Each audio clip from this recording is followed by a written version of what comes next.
Hello everyone, welcome back to this channel. In this video, I will show you the easy and clear steps on how to change your username on the IMO application. So how to change your username on the IMO application? Make sure you keep watching this video until the end. Let's get started right away.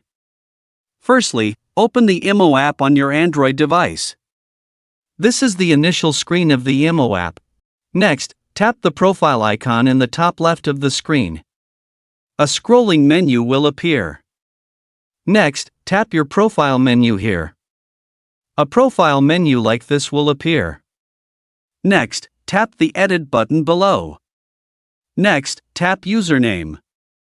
Next, tap this column and change your username. Next, tap the checkmark icon in the top right of the screen. So that's it, tutorial on how to change your username on the IMO application. Thank you for watching.